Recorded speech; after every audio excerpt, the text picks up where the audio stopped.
ਹਾਲ ਹੀ ਦੇ ਵਿੱਚ world bank ਨੇ ਜਾਰੀ ਕੀਤੀ ਹੈ women business and law report 2023 ਤੇ ਇਸ ਰਿਪੋਰਟ ਰਾਹੀਂ ਵਰਲਡ ਬੈਂਕ ਦੁਨੀਆ ਭਰ ਦੇ 190 ਦੇਸ਼ਾਂ ਦੇ ਵਿੱਚ ਕਾਨੂੰਨਾਂ ਦੀ ਜਾਂਚ ਪਰਖ ਕਰਦਾ ਹੈ ਕਿ ਵੱਖੋ-ਵੱਖ ਦੇਸ਼ ਦੇ ਵਿੱਚ ਵੱਖੋ-ਵੱਖ ਕਾਨੂੰਨ ਇਕਨੋਮਿਕ ਸੈਕਟਰ ਦੇ ਵਿੱਚ ਵਿਮਨ ਦੀ ਪਾਰਟਿਸਿਪੇਸ਼ਨ ਨੂੰ ਤੇ ਅਪੋਰਚੁਨਿਟੀ ਨੂੰ ਇਨਸ਼ੋਰ ਕਰਦੇ ਹਨ ਜਾਂ ਨਹੀਂ ਕਰਦੇ ਤੇ ਜਦੋਂ ਵੱਖੋ-ਵੱਖ ਦੇਸ਼ਾਂ ਦੇ ਕਾਨੂੰਨਾਂ ਦੀ ਜਾਂਚ ਪਰਖ ਕੀਤੀ ਜਾਂਦੀ ਹੈ ਤਾਂ ਕਿਹੜੇ ਪੁਆਇੰਟਸ ਤੇ ਫੋਕਸ ਕੀਤਾ ਜਾਂਦਾ ਹੈ ਇਸ ਰਿਪੋਰਟ ਰਾਹੀਂ। तो इस रिपोर्ट ਦੇ ਵਿੱਚ ਵਿਸ਼ਲੇਸ਼ਣ ਕੀਤਾ ਜਾਂਦਾ ਹੈ ਅਬਾਊਟ ਦ ਮੋਬਿਲਿਟੀ ਤੇ ਵਰਕਪਲੇਸ ਬਾਰੇ। ਮਤਲਬ ਕਿ ਜਿਹੜਾ ਮੋਬਿਲਿਟੀ ਹੈ ਔਰਤਾਂ ਦਾ ਇੱਕ ਥਾਂ ਤੋਂ ਦੂਜੀ ਥਾਂ ਤੇ ਆਉਣ ਜਾਣ ਦਾ ਜਿਹੜਾ ਸਾਧਨ ਹੈ ਉਹ ਸੁਵਿਧਾਜਨਕ ਹੈ ਜਾਂ ਨਹੀਂ ਹੈ ਤੇ ਇਸ ਤੋਂ ਇਲਾਵਾ ਵਰਕਪਲੇਸ ਤੇ ਕੀ এনवायरमेंट ਹੈ ਡਿਸੀਜਨ ਮੇਕਿੰਗ ਦੇ ਵਿੱਚ ਵਿਮਨ ਨੂੰ ਕਿੰਨੀ ਸੇ ਹਾਸਲ ਹੈ ਤੇ ਨਾਲ ਹੀ पे पैरिटी देखी जाती है। मतलब कि equal pay for equal work वर्गे कॉन्सैप्ट ਨੂੰ ਕਾਨੂੰਨਾਂ ਰਾਹੀਂ ਲਾਗੂ ਕੀਤਾ ਜਾ ਰਿਹਾ ਹੈ ਜਾਂ ਨਹੀਂ ਕੀਤਾ ਜਾ ਰਿਹਾ ਤੇ ਨਾਲ ਹੀ ਮੈਰਿਜ ਤੇ ਪੇਰੈਂਟਹੁੱਡ ਵਰਗੇ ਫੈਕਟਰ ਨੂੰ ਕੰਸੀਡਰ ਕੀਤਾ ਜਾਂਦਾ ਹੈ ਕਿ ਮੈਰਿਜ ਕਰਨ ਦੀ ਆਜ਼ਾਦੀ ਹੈ ਔਰਤਾਂ ਨੂੰ ਜਾਂ ਨਹੀਂ ਹੈ। ਉਹਨਾਂ ਦੇ ਬਿਹਾਫ ਤੇ ਕਿਤੇ ਵਿਆਹ ਸ਼ਾਦੀ ਦੇ ਡਿਸੀਜਨ ਕੋਈ ਔਰਤਾਂ ਨਹੀਂ ਲੈਂਦਾ ਤੇ ਨਾਲ ਹੀ ਪੇਰੈਂਟਹੁੱਡ ਮਤਲਬ ਕਿ ਮਾਂ ਬਣਨ ਤੋਂ ਬਾਅਦ ਔਰਤਾਂ ਕੋਲੇ ਕਿੰਨੀ ਅਪੋਰਚੁਨਿਟੀਜ਼ ਹੈ ਕਿ ਉਹ ਇਕਨੋਮਿਕ ਸੈਕਟਰ ਦੇ ਵਿੱਚ ਕੋਈ ਅਪੋਰਚੁਨਿਟੀ ਹਾਸਲ ਕਰ ਸਕਣ। ਫਰਦਰ ਦੇਖਿਆ ਜਾਂਦਾ ਹੈ ਐਂਟਰਪ੍ਰੀਨਿਓਰਲਸ਼ਿਪ ਲਈ ਕਾਨੂੰਨ ਕਿੰਨੀ ਸਪੋਰਟ ਪ੍ਰੋਵਾਈਡ ਕਰਦੇ ਨੇ। ਜਿਵੇਂ ਕਿ ਮੰਨ ਲਓ ਗਵਰਨਮੈਂਟ ਆਫ ਇੰਡੀਆ ਜਾਂ ਗਵਰਨਮੈਂਟ ਆਫ ਪੰਜਾਬ ਕੋਈ ਸਪੈਸ਼ਲ ਸਕੀਮ ਲਿਆਵੇ ਜਿਹਦੇ ਵਿੱਚੋਂ ਸਸਤੀ ਦਰਾਂ ਤੇ ਲੋਨ ਦਿੱਤਾ ਜਾਵੇ ਸਪੈਸ਼ਲੀ ਮਹਿਲਾਵਾਂ ਨੂੰ ਤਾਂ ਜੋ ਆਪਣਾ ਉਹ ਕੋਈ ਕੀਤਾ ਕਾਰੋਬਾਰ ਸ਼ੁਰੂ ਕਰ ਸਕਣ। ਤੇ ਫਰਦਰ ਅਸੈਟਸ ਤੇ ਪੈਨਸ਼ਨ ਦੀ ਗੱਲ ਕੀਤੀ ਜਾਂਦੀ ਹੈ।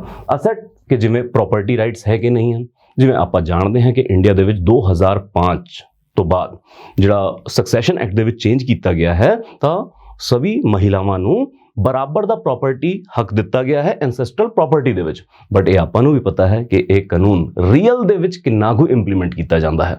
ਤੇ ਨਾਲ ਹੀ ਪੈਨਸ਼ਨ ਮਤਲਬ विमेन फोकस्ड स्पैशल बुढ़ापा पेंशन वर्गी स्कीम्स या फिर अपने कीते कारोबार तो रिटायर हो जाने तो बाद उन्होंने पेंशन सपोर्ट है ਜਾਂ नहीं है ਤੇ ਇਹ ਸਾਰੇ ਪੈਰਾਮੀਟਰਸ ਨੂੰ ਇਨਸ਼ੋਰ ਕਰਦੇ ਹੋਏ ਕਾਨੂੰਨਾਂ ਦੀ ਜਾਂਚ ਪਰਖ ਕੀਤੀ ਜਾਂਦੀ ਹੈ।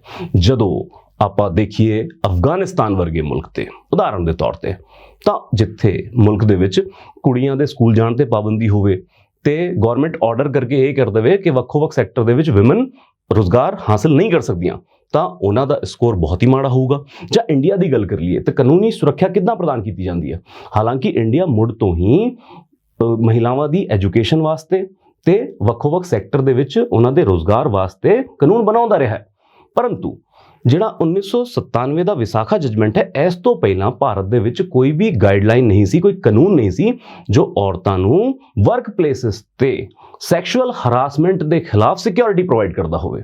ਤੇ ਵਿਸਾਖਾ ਜਜਮੈਂਟ ਤੋਂ ਬਾਅਦ ਭਾਰਤ ਨੇ 2013 ਦੇ ਵਿੱਚ prevention of sexual harassment at places of work act pass ਕੀਤਾ। ਇਹਦੇ ਰਾਹੀਂ ਸੈਕਸ਼ੂਅਲ ਹਰਾਸਮੈਂਟ ਤੋਂ ਵਰਕ ਪਲੇਸਿਸ ਤੇ ਮਹਿਲਾਵਾਂ ਨੂੰ ਸੁਰੱਖਿਅਤ ਕੀਤਾ। ਸੋ ਇਸ ਤਰ੍ਹਾਂ ਦੇ ਕਾਨੂੰਨ ਦੇਸ਼ ਦੇ ਵਿੱਚ ਵਿਮਨ ਨੂੰ ਸਿਕਿਉਰ ਕਰਦੇ ਨੇ ਤੇ ਗਾਰੰਟੀ ਦਿੰਦੇ ਨੇ ਕਿ ਉਹ ਵਰਕ ਪਲੇਸਿਸ ਤੇ ਜ਼ਿਆਦਾ ਬਿਹਤਰ ਪਾਰਟਿਸਿਪੇਸ਼ਨ ਕਰ ਸਕਣਗੀਆਂ।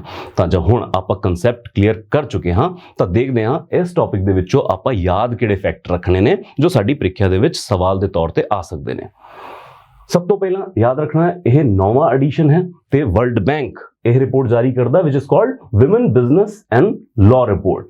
ਫਰਦਰ 190 ਦੇਸ਼ਾਂ ਦੇ ਵਿੱਚ ਇਹ ਸਰਵਰ ਕਰਾਇਆ ਜਾਂਦਾ ਹੈ।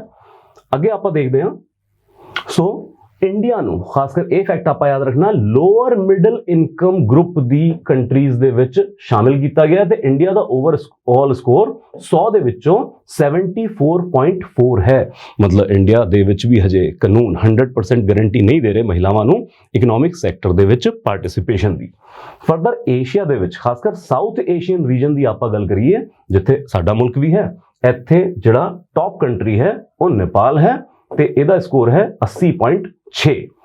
ਦੁਨੀਆ ਭਰ ਦੇ ਵਿੱਚ ਸਿਰਫ 14 ਦੇਸ਼ ਨੇ ਜਿੱਥੇ ਕਾਨੂੰਨ 100% ਗਾਰੰਟੀ ਦਿੰਦੇ ਨੇ ਕਿ ਵਿਮਨ ਇਕਨੋਮਿਕ ਸੈਕਟਰ ਦੇ ਵਿੱਚ ਪ੍ਰੋਪਰ ਪਾਰਟਿਸਿਪੇਸ਼ਨ ਕਰਨਗੀਆਂ। ਹਾਲਾਂਕਿ ਮੁਲਕ ਯਾਦ ਰੱਖਣ ਦੀ ਲੋੜ ਨਹੀਂ ਹੈ ਬਟ ਫਿਰ ਵੀ ਇੱਕ ਵਾਰੀ ਆਪਾਂ ਨਾਮ ਸੁਣ ਲੈਂਦੇ ਹਾਂ। Belgium, Canada, Denmark, France, Germany, Greece, Iceland, Ireland, Latvia, Luxembourg, Netherland, Portugal, Spain and Sweden. ਸਿਰਫ 14 ਦੇਸ਼ ਔਰ ਇਸ ਤੋਂ ਇਲਾਵਾ ਕਿਉਂਕਿ 190 ਦੇਸ਼ਾਂ ਦਾ ਇਹ ਸਰਵੇ ਹੈ ਤਾਂ ਬਾਕੀ ਸਾਰੇ ਮੁਲਕਾਂ ਦੇ ਵਿੱਚ ਕਿਤੇ ਵੀ 100% ਗਾਰੰਟੀ ਨਹੀਂ ਹੈ। ਤੇ ਨਾਲ ਹੀ ਆਪਾਂ ਯਾਦ ਰੱਖਣਾ ਜਿਹੜਾ ਗਲੋਬਲ ਐਵਰੇਜ ਹੈ ਉਹ 76.5 ਹੈ ਆਊਟ ਆਫ 100। ਸੋ ਯਾਦ ਰੱਖਣਾ ਜਿਹੜਾ ਇੰਡੀਆ ਦਾ ਸਕੋਰ ਹੈ ਉਹ ਗਲੋਬਲ ਐਵਰੇਜ ਤੋਂ ਥੱਲੇ ਹੈ। ਕਈ ਵਾਰੀ ਸਟੇਟਮੈਂਟ ਇਦਾਂ ਪਾਉਂਦੇ ਨੇ ਪੇਪਰ ਦੇ ਵਿੱਚ, ਕੁਐਸਚਨ ਦੇ ਵਿੱਚ, ਕਿ ਗਲੋਬਲ ਐਵਰੇਜ ਤੋਂ ਇੰਡੀਆ ਜ਼ਿਆਦਾ ਬਿਹਤਰ ਪਰਫਾਰਮ ਕਰ ਰਿਹਾ, ਉਸ ਤੋਂ ਥੱਲੇ ਪਰਫਾਰਮ ਕਰ ਰਿਹਾ। ਤਾਂ ਯਾਦ ਰੱਖਣਾ ਗਲੋਬਲ ਐਵਰੇਜ 76.5 ਹੈ ਤੇ ਇੰਡੀਆ ਦਾ ਸਕੋਰ 74.4 ਹੈ 100 ਦੇ ਵਿੱਚੋਂ।